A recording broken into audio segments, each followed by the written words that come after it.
Rescue teams are working around the clock to find survivors after record rains triggered violent floods and landslides in Sao Paulo, Brazil's largest and richest state. Thousands have been displaced. Over the weekend, heavy rain began as Brazil was celebrating the annual Carnival Festival.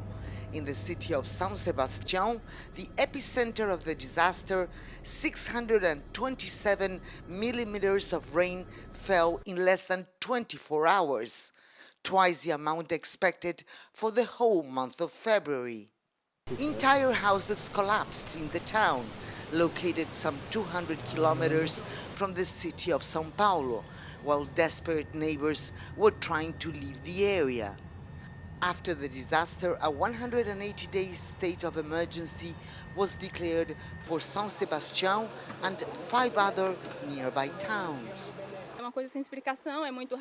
It is something that has no explanation. It is very fast. Either you run or you die. You can't carry anything by yourself, and that's the most important, right? Hope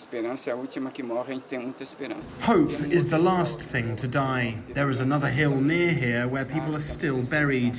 Firefighters are hoping to find someone alive. President Luis Inácio Lula da Silva overflew the region on a helicopter on Monday to survey the damage and pledged to support for reconstruction efforts, but sent a warning. Sometimes nature takes us by surprise, but sometimes we also tempt nature. Besides extreme rainfall, shoddy construction, often built on hillsides, is common in Brazil, with tragic consequences. Lula said homes should no longer be built in areas at risk of landslides and major floods. Meteorologists expect more rain in the coming days, and though milder, it could challenge rescue efforts. A recent study showed that an estimated 9.5 million of Brazil's 215 million people live in areas exposed to landslides and floods.